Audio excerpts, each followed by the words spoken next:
The judge had barely opened my file when the whole mood in that courtroom changed. Not dramatically, not like television. It was smaller than that. More real. He stopped turning pages. That was the first thing. Then he leaned back slowly in his chair and adjusted his glasses while rain tapped softly against the courthouse windows behind him. Nobody spoke. Even Tyler's lawyer finally shut up. The judge looked toward the court officer near the door. "I want non-essential personnel removed from the courtroom," he said calmly. "And I'd like representatives from the lending parties to remain available." That's when my wife finally looked at me. Not angry, not confident. Scared. And sitting there in that hard wooden chair in downtown Indianapolis, listening to the old heating vents rattle overhead, I realized something strange. For the first time in nearly a year, I wasn't the nervous one anymore. My name's Richard Hale. I'm 58 years old, and for most of my life I drove trucks.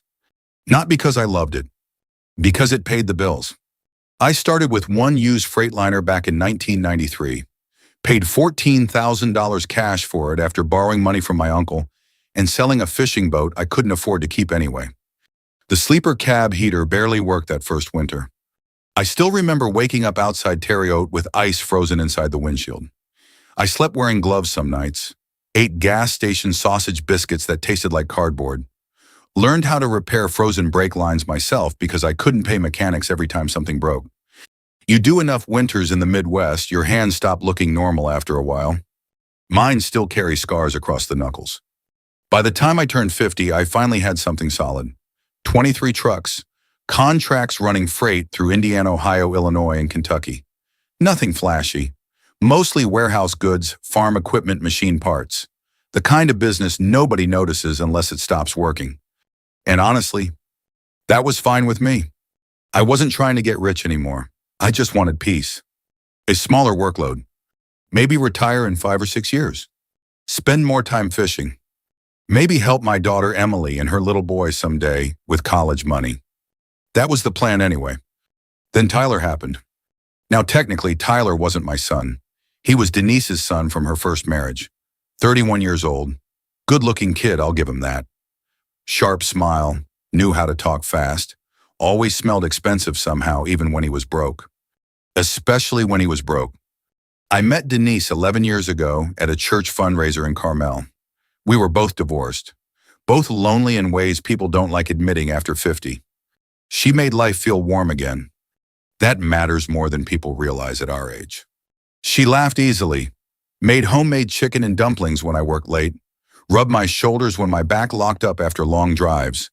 Every morning she'd set my blood pressure pills beside my coffee mug before I even sat down. You start trusting somebody from little things like that. That's the dangerous part.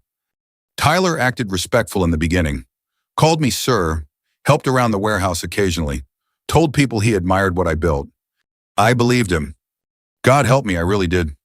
Then over time the requests started. First it was small. "Hey Richard, could you help me with rent this month?" Then, "My car payment's late." Then, "I just need a little startup money." Every conversation somehow ended with my wallet opening. Denise always had a reason. "He's trying. He just needs one good opportunity."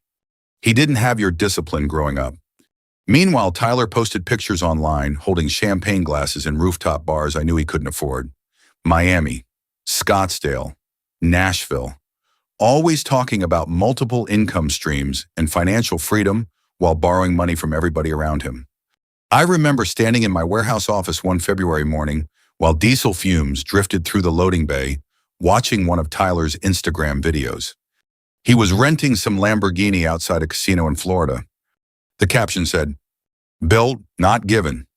I actually laughed out loud at that one. Not because it was funny. Because if I didn't laugh, I probably would have thrown my phone through the wall. Still, I kept helping. That's the embarrassing truth. Not because Tyler deserved it. Because I loved Denise. And because after a certain age, a lot of men become afraid of starting over alone. About 6 months before the lawsuit, Tyler came to me with what he called a real business opportunity. Freight brokerage. He knew enough trucking language from hanging around my company to sound convincing.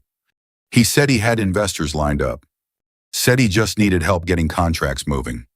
One night, Denise brought me coffee and peach pie, while Tyler spread papers across the kitchen table. Mostly routine paperwork, Tyler said casually. I should have read every page carefully. Instead, I skimmed. Signed a few things. Trusted family. Big mistake. A month later, collection calls started hitting my office line. At first, I thought it was some billing error. Then a lender from Cleveland called asking why I defaulted on a commercial obligation worth over $700,000. I nearly dropped the phone. What obligation? That's when everything began unraveling. Loans. Guarantees. LLCs connected to my company name. And somehow, my signatures attached to documents I'd never seen in my life. When I confronted Tyler, he got defensive immediately. You signed the paperwork. No, I told him. I signed support documents. Denise stepped between us before it escalated. He's under pressure, she said quietly. Pressure. Funny word for fraud. After I refused to pay the debt, the lawsuit came fast. Tyler claimed I knowingly backed his business ventures. His lawyer painted me as some cold old man abandoning family after making promises. People looked at me differently after that. Even a few drivers at the yard started whispering. And through all of it, Denise stayed beside her son. Not loudly. That would have been easier. No, she did it quietly. Like she'd already chosen him long before I realized I was losing. Which brings me back to that courtroom. Tyler sat across from me wearing a navy suit that probably cost more than my first truck payment. He looked confident when the hearing started. But confidence changes fast when truth enters the room. The judge flipped another page in my folder slowly. Then another. Tyler stopped smiling, and Denise finally raised her eyes toward me. I'll never forget that look for the rest of my life, because in that moment, she knew I had found everything. Looking back now, I think the hardest part wasn't losing money. It was realizing how gradually people can train you to ignore your own instincts. Nobody wakes up one morning and says, you know what, I'd love to become an ATM for my family. It happens little by little. One favor at a time. One excuse at a time. One guilt trip wrapped in love. That first year with Denise felt normal, peaceful even. We'd sit on the back porch after dinner, listening to cicadas while she drank sweet tea, and I rested my knees after long drives. She'd ask about my routes. I'd ask about her day at the insurance office in Carmel. Simple stuff. The kind of life I thought I wanted after my first marriage fell apart. I'd already spent years alone by then. Microwave dinners, empty house, television talking to itself in the background while I fell asleep in a recliner. People don't understand how quiet life can get after 50, especially for men. So when Denise came along with her warm laugh and little routines, I held on to that harder than I probably should have. And Tyler knew it. I don't think he planned everything from the beginning. Honestly, I don't. At first, he just acted like a guy trying to figure his life out. He helped around the warehouse occasionally, rode along on deliveries once or twice, talked big about wanting to build something of his own. But there was always another problem. Always another emergency. One night he called around 11. Richard, I'm stranded outside Bloomington. Transmission shot. Another time, my rent check bounced. Then, I can pay you back Friday, I swear. Friday never came. Denise always defended him in the softest voice imaginable. That was her superpower. She never yelled, never demanded. She'd just stand there in the kitchen drying dishes slowly while saying things like, he's embarrassed already. Or, you know how proud he is. Meanwhile, I'm standing there after 14 hours at the yard with grease on my sleeves, handing over another check because I didn't want tension in the house. Funny thing is, older men will tolerate a lot just to keep peace at home. More than we admit, especially after divorce. I remember one night clear as day. Late October. Cold rain outside. I walked into the kitchen around 10:30 after dealing with a breakdown near Terre Haute all evening.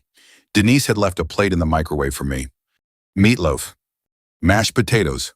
Still warm. She sat at the kitchen table wearing one of my old sweatshirts while Tyler paced around holding his phone.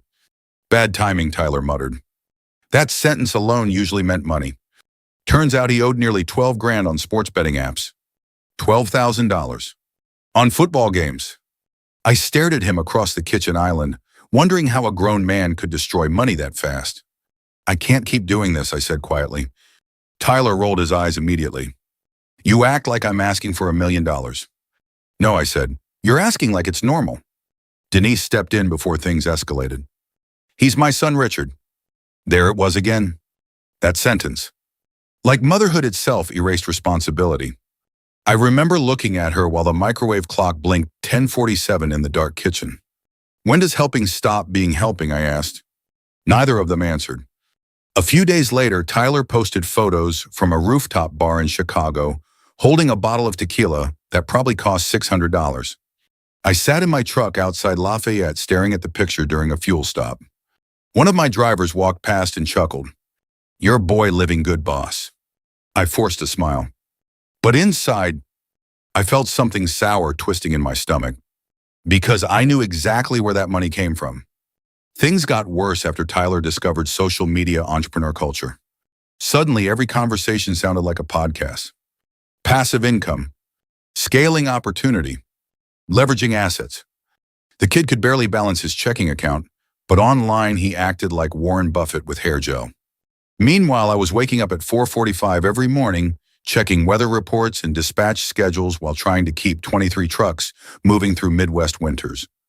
That's what bothered me most. Not the money, the disrespect toward work itself. Tyler wanted results without sacrifice, wanted the appearance of success without earning stability first. And Denise, she couldn't see it. Or maybe she refused to. Around that time, she started bringing paperwork home more often. Tyler just needs a signature. Tyler just needs temporary backing. Tyler just needs someone lenders trust. I should have slowed down. I know that now. But when somebody hands you forms while pouring your coffee and asking about your blood pressure medication, your guard drops without you realizing it. That's what still bothers me most. Not being tricked. Being comforted while it happened.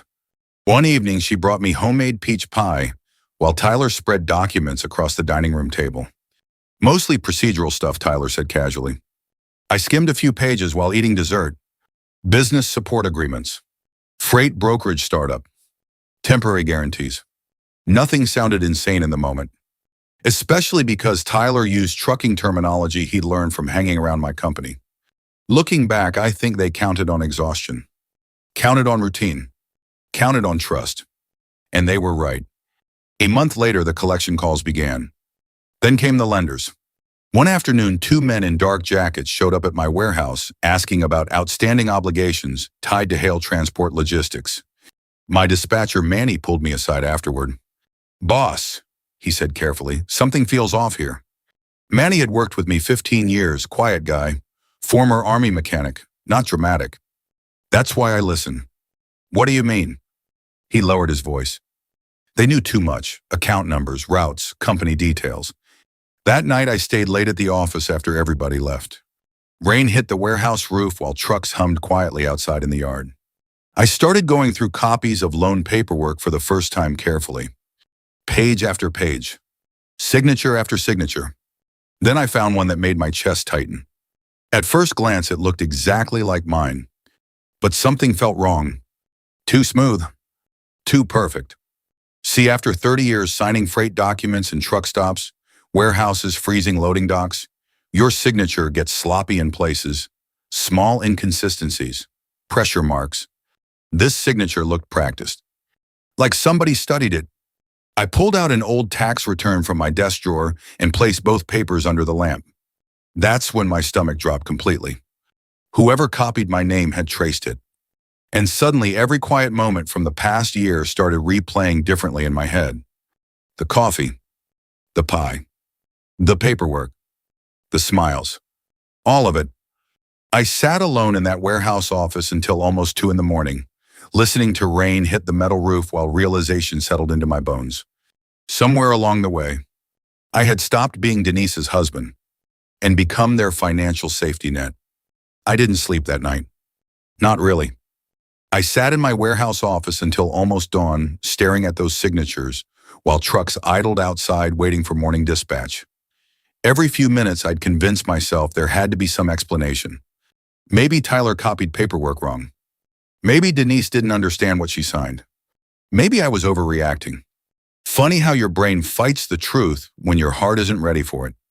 By 6 a.m, I drove home in freezing rain with a headache pounding behind my eyes. Denise was already awake in the kitchen, wearing slippers and one of those oversized cardigans she liked in winter. She smiled when I walked in. Long night. That smile almost broke me. I looked at her standing there making coffee like nothing in the world was wrong, and for one dangerous second I nearly shoved the papers across the counter and demanded answers. But I didn't. Something told me not to. Maybe instinct. Maybe fear. Instead, I nodded and said transmission issue outside Terry Oat. She walked over and kissed my cheek. I made eggs. I remember thinking, how can somebody look this normal while my entire life is coming apart? That morning, I started investigating quietly. Not dramatic detective stuff, real-life middle-aged man investigation. Phone calls. Records offices. Long waits in uncomfortable chairs under fluorescent lights. I drove downtown to the Indiana Secretary of State office first, then the county recorder's office after lunch. Spent hours pulling business filings connected to Tyler's freight brokerage company. The deeper I looked, the worse it got. LLCs I'd never heard of. Financial guarantees linked to my trucking company. Loan authorizations carrying my name. One filing listed my warehouse property as collateral. That nearly made me dizzy. I walked outside into 38-degree rain and just stood there beside a parking meter, breathing hard. 30 years. 30 years building something carefully, and this kid nearly tied it to fraudulent loans in under 6 months. I called an old friend that afternoon, Janice Miller, retired trucking compliance officer. Smartest paperwork person I ever met. We'd worked together years earlier during a Department of Transportation audit that nearly buried half the small carriers in Indiana. Janice could spot inconsistencies faster than most attorneys. When I explained things, she got very quiet. Then she said, "Bring me everything." I drove to her condo in Greenwood, carrying 2 banker boxes full of records. She spent nearly 4 hours reviewing documents at her dining room table, while old jazz music played softly in the background. Every now and then she'd sigh or shake her head. That scared me more than yelling would have. Finally, she removed her glasses and looked straight at me. "Richard, these aren't mistakes." I already knew that. Still hurt hearing it out loud. Then she slid several papers across the table. "Look here. Witness signatures. Notary acknowledgments. Verification confirmations." And there it was. Denise's signature. Again. And again. And again. 4 separate loan packets. My wife had signed as witness on documents connected to loans I never approved. I actually felt cold sitting there.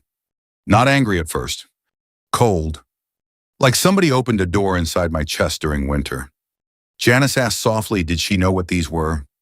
I stared at Denise's handwriting for a long moment before answering. She's not stupid. That sentence sat heavily between us. I left Janice's place around sunset and drove west on I-70 with no radio on. Just road noise and windshield wipers. At some point, I pulled into a pilot truck stop near Plainfield because my hands wouldn't stop shaking. I sat alone in the diner section drinking terrible coffee while drivers came and went around me. Nobody noticed me, which was good, because I think I looked close to falling apart. Across the room, 2 younger truckers laughed about football while a waitress refilled coffee cups. Normal life kept moving while mine felt like it had been shoved off a cliff. I kept thinking about Denise signing those papers. Not Tyler. Her. Tyler, I understood. Selfish people exist everywhere. But Denise knew what 30 years of work looked like. She saw the missed holidays. The surgeries I delayed because freight contracts had to be covered. The winters I came home barely able to straighten my back. She knew what that company cost me, and she still helped put it at risk. That was the part I couldn't make peace with. I sat there so long the waitress finally asked if I wanted pie. I almost laughed. Not tonight. Around 9 that evening, Janice called again. "Richard, there's more." Those 4 words aged me 5 years immediately. Turns out one of Tyler's lenders was already connected to a federal investigation involving fake freight invoices and shell transportation companies. Commercial loan fraud, tax issues, identity misuse. The kind of stuff that drags innocent people into nightmares if their names appear on paperwork. "You need an attorney," Janice said flatly.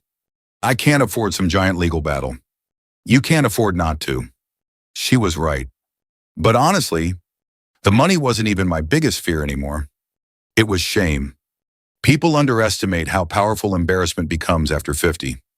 You start worrying about reputation more than ego. Neighbors talking, drivers whispering, your daughter hearing rumors. I remember sitting in my truck outside my warehouse afterward, staring at the dark loading bays. For a moment, just one moment, I considered paying the debt, selling trucks, draining retirement savings, ending the nightmare quietly. Maybe Denise would stay. Maybe life could go back to normal. Then my phone buzzed. Tyler had posted another video online. Designer sunglasses. Luxury hotel somewhere in Miami. Talking about building generational wealth. That phrase hit me like gasoline on fire. Generational wealth.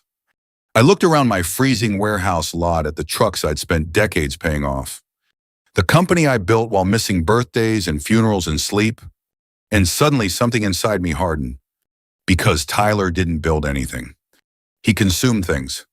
Big difference. The next morning I met with a business attorney named Carl Bennett in Indianapolis. Older guy, calm voice, wore suspenders. After reviewing everything, he leaned back slowly. You understand this may move beyond civil court. I figured. You also understand your wife may have exposure here. That one hurt. I nodded anyway. Carl suggested he formally represent me, but I told him something strange. I need the judge to hear this from me. He studied me a second, then finally nodded. All right, he said, but we prepare carefully. For the next several weeks, I gathered everything.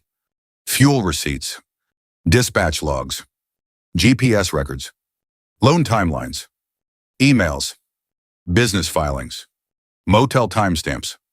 Every piece of paper became another brick in the wall separating truth from lies. One document especially mattered. A loan authorization supposedly signed by me in Indianapolis. Problem was, on that exact day I was in Nebraska delivering agricultural equipment outside Lincoln.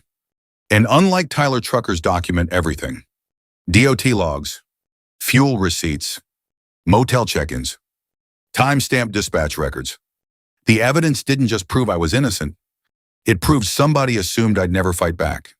One night around midnight, I sat alone in my office organizing the final binder, while freezing rain hit the warehouse windows. 23 trucks sat quietly outside under yellow security lights. My entire life. Right there. And for the first time since this nightmare began, I stopped feeling afraid. I started feeling angry. The morning of the hearing, Indianapolis looked exactly how you'd expect in late February. Gray sky, cold drizzle, dirty snow piled along curbs like wet cement. I parked in the courthouse garage just before 8 and sat inside my truck for a minute, watching rain slide down the windshield. My hands were steady. That surprised me. For weeks I'd imagined this day ending badly, losing the company, losing retirement, maybe even losing my reputation permanently.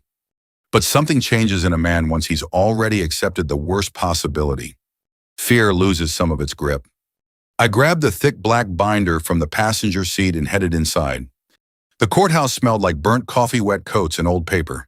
Somewhere down the hallway, I heard handcuffs clink lightly, followed by a deputy telling someone to keep moving.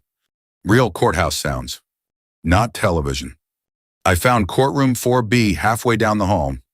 Tyler was already there. Navy suit. Expensive haircut. Silver watch peeking from beneath his cuff. Trying very hard to look calm. But I noticed something immediately. His shoes weren't polished.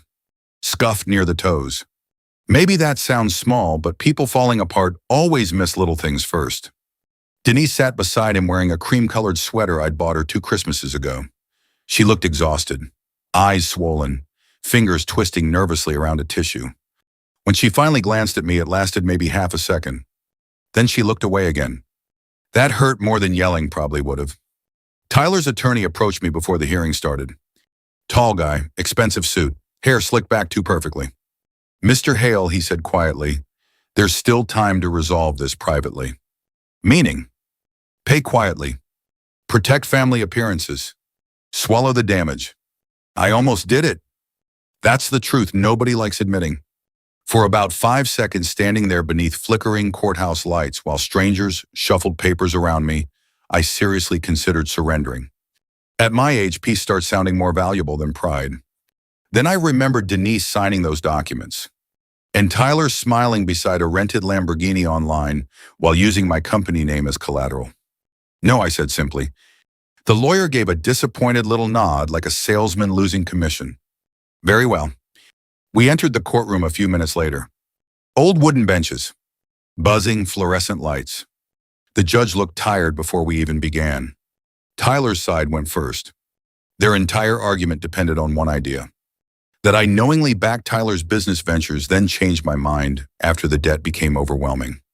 The attorney presented printed text messages, selective emails, claims about verbal promises, family loyalty. He painted Tyler as an ambitious young businessman abandoned by a cold stepfather protecting his money. I'll admit something uncomfortable. For a little while, it worked. Even sitting there listening, I could feel how the story sounded from the outside. Older man, successful business owner. Stepson struggling financially. Family dispute over money. Simple. Believable. The judge asked me several questions directly. I answered calmly, but inside I could feel pressure building behind my ribs. Then Denise testified. That nearly broke me. Not because she yelled. Because she sounded sincere. Quiet voice, tearful eyes. Richard always treated Tyler like family, she said softly. The room went still. He wanted Tyler involved in the trucking business. He believed in him.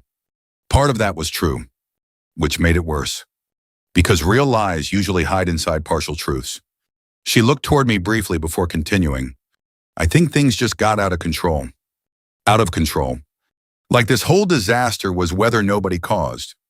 I stared down at the table while she spoke, because if I looked directly at her too long, I honestly don't know what expression would have crossed my face. Anger, grief, humiliation. Probably all three. When her testimony ended, Tyler's attorney looked confident again. Then the judge turned toward me. Mr. Hale. I stood slowly. My knees actually cracked loud enough for the front row to hear. One deputy smirked slightly. Fair enough. I carried my binder to the front table and opened it carefully. No dramatic speeches. No shouting. I was too tired for theatrics. I'd like to address one document first, I said. I handed copies to the judge, opposing counsel, and court clerk. Commercial loan authorization. Dated October 14th.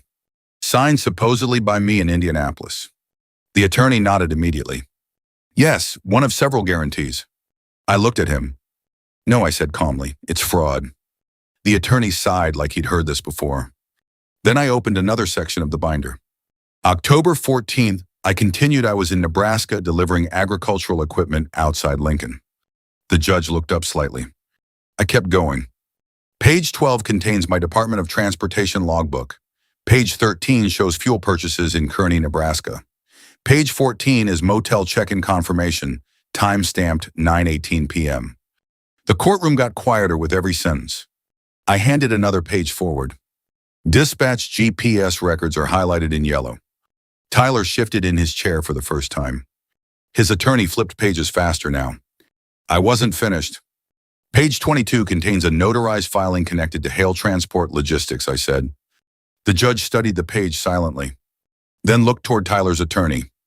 Counselor, why is this filing tied to an active commercial fraud investigation? That changed the room immediately. The attorney froze.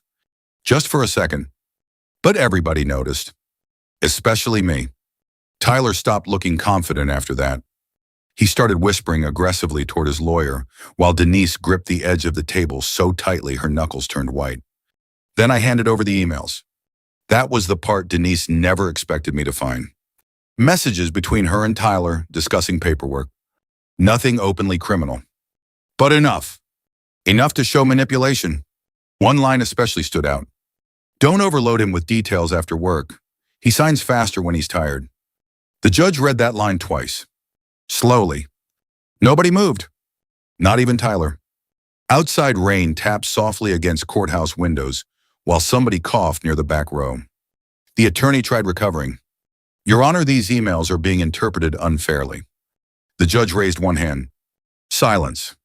Then he removed his glasses carefully and looked down at the documents spread across his bench. I remember hearing the dry sound of paper sliding beneath his fingers. Small sound. But in that moment it felt heavier than shouting. Finally, he looked toward the court officer near the door. "I want non-essential personnel cleared from this courtroom," he said calmly. Then his eyes shifted toward the lending representative seated behind Tyler's attorney. "You will remain available for further questioning." Nobody spoke. Tyler's face had completely lost color now. And Denise looked at me the way people look at storms they suddenly realize are real. The mood inside that courtroom changed so completely it almost felt like the temperature dropped. A few minutes earlier, Tyler had been sitting there leaning back confidently, like this whole hearing was some annoying inconvenience. Now he couldn't sit still. His leg bounced under the table hard enough to shake his chair. The deputies cleared out the extra spectators quietly. Two people from another hearing gathered their coats and left looking confused. The heavy courtroom doors shut behind them with a dull thud. Then the room got very small. Just the judge, court staff, attorneys, the lenders, me, Denise, Tyler, and suddenly nobody seemed comfortable anymore. The judge spent several long minutes reviewing documents silently, while the only sounds came from paper turning and rain hitting the windows outside. Tyler's attorney finally cleared his throat. "Your Honor, I think we're drifting beyond the scope of the original civil matter." The judge looked up immediately. "Counselor, if fraudulent representations were submitted to this court, that becomes very much my concern." Nobody argued after that. One of the lender representatives' heavyset guy in a charcoal suit started sweating visibly. He kept loosening his tie and asking for water. The judge questioned him first. Simple questions. Who reviewed the guarantees? Who verified identity? Why were business assets tied to Hale Transport Logistics without direct confirmation from ownership? The man stumbled through every answer. I sat quietly watching years of pressure finally shift away from my shoulders inch by inch. Not disappear. Just move. Toward the people who created it. Then the judge turned toward Tyler. "Mr. Bennett," he said evenly, "did you personally witness Mr. Hale sign these documents?" Tyler swallowed hard. "Yes, sir." That lie came out too fast. The judge slid forward the Nebraska records. "Interesting," he said calmly, "because according to Department of Transportation logs, fuel purchases, dispatch GPS records, and motel timestamps, Mr. Hale was approximately 800 miles away." Silence. Absolute silence. I watched Tyler's face carefully right then. That was the exact moment panic truly hit him. Not fear of losing money. Fear of consequences. Real consequences. His attorney leaned toward him, whispering urgently now. Denise looked like she might faint. Then the lender attorney made a mistake. He tried blaming me. "With respect, Your Honor, Mr. Hale clearly exercised poor oversight regarding his business documentation." That sentence irritated me more than I expected. 30 years. 30 years keeping drivers paid through recessions, fuel spikes, breakdowns, and COVID shutdowns. I missed funerals for that company. Missed birthdays. Spent winters sleeping in freezing truck cabs so bills got paid on time. And now some man who'd probably never chained tires in sleet wanted to call me irresponsible. Before I could answer, the judge did it for me. "Poor oversight," he repeated coldly, "is not the same thing as identity fraud." That shut the room up immediately. Tyler started breathing harder after that. You could actually hear it. Denise reached for his arm. "Tyler." He pulled away sharply. And that's when the entire thing finally collapsed. "Mom said he'd cave," Tyler snapped suddenly. He always caves when things get uncomfortable. The words echoed louder than he probably intended.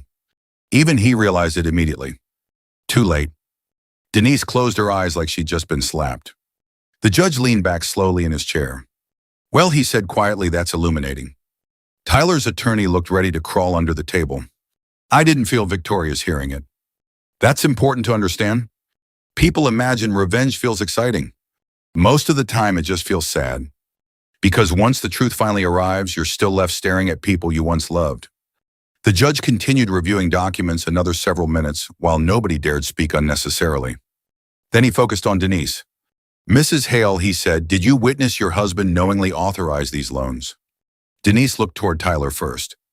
"That told me everything." Finally, she answered softly. I thought he understood more than he did." The judge's expression hardened immediately. "That was not my question."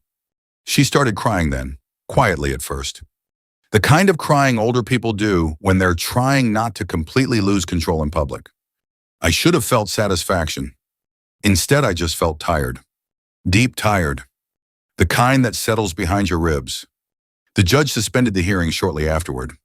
He stated clearly that evidence presented raised serious concerns regarding falsified financial filings, potential identity fraud, improper collateralization, and possible violations connected to ongoing commercial lending investigations.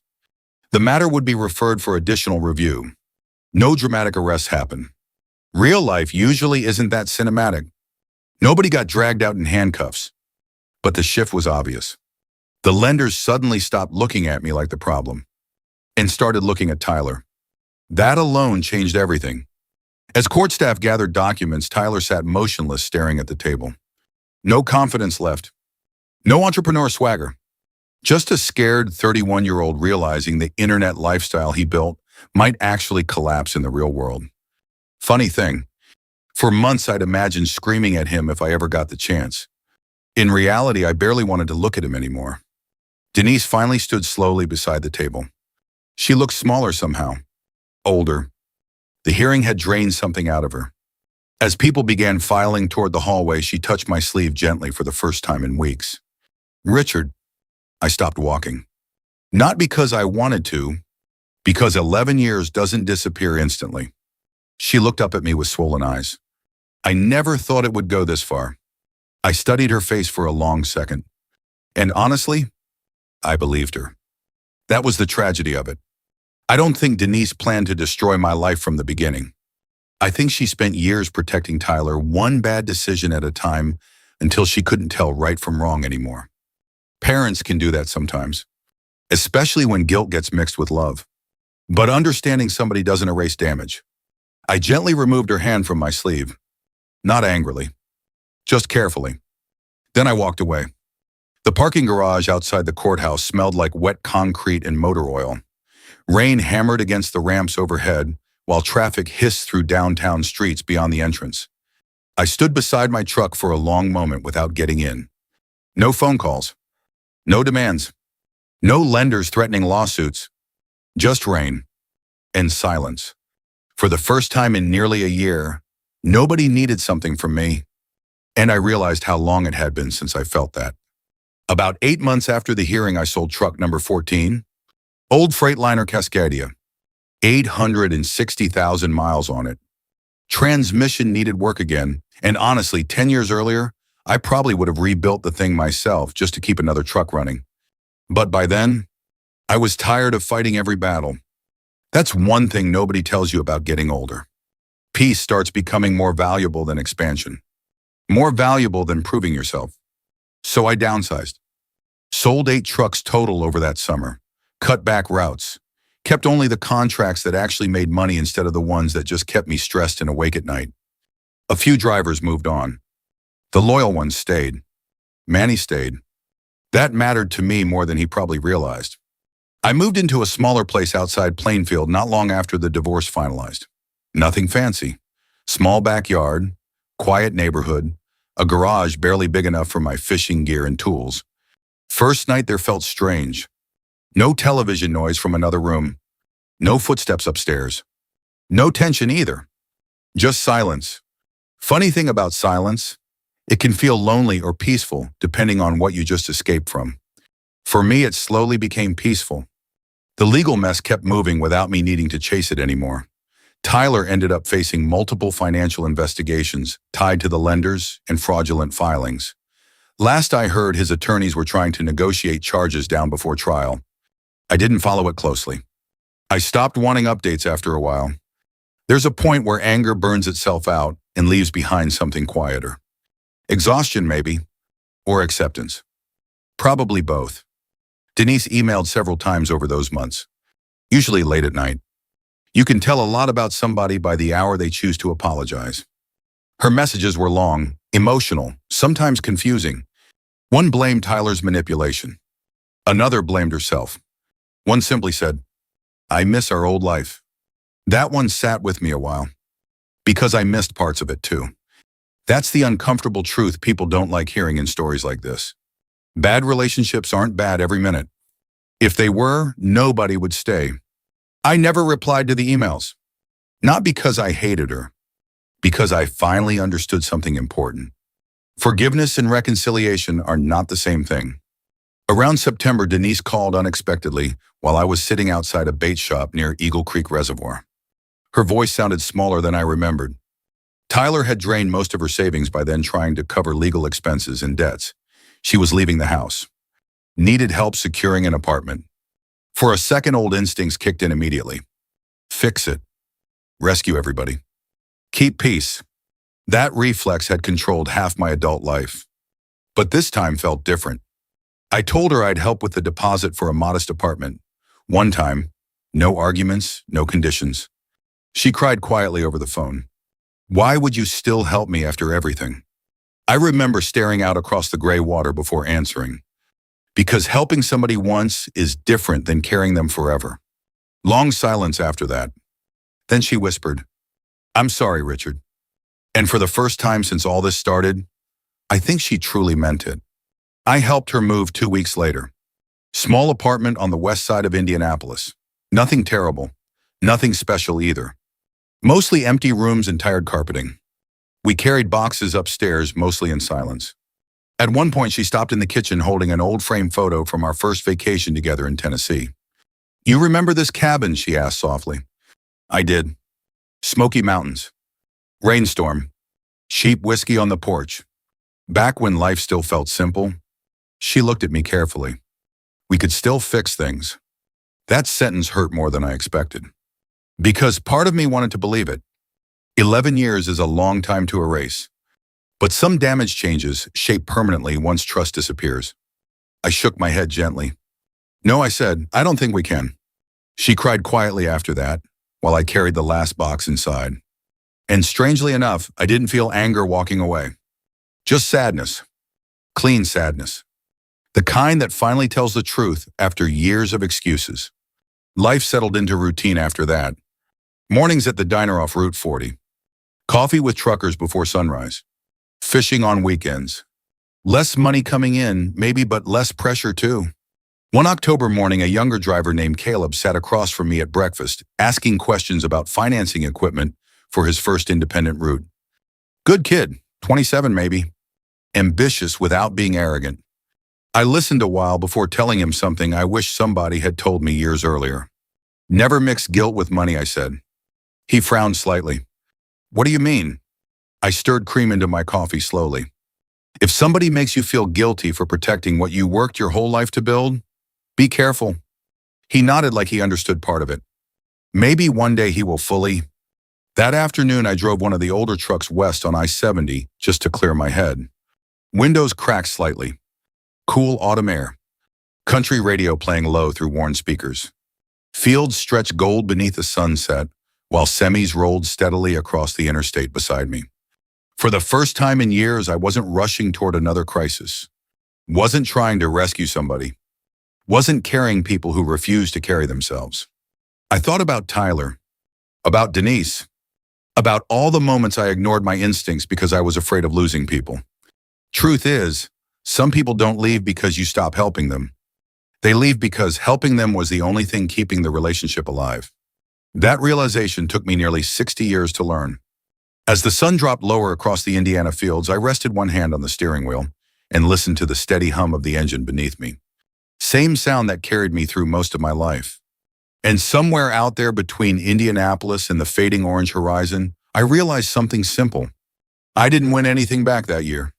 I just finally stopped losing myself. If you're listening to this in your 50s, 60s, maybe even 70s, and somebody in your life only seems to call when they need money, help, or rescue, I hope you remember this. Love should not cost you your peace. Thanks for spending this time with me. Take care of yourselves out there.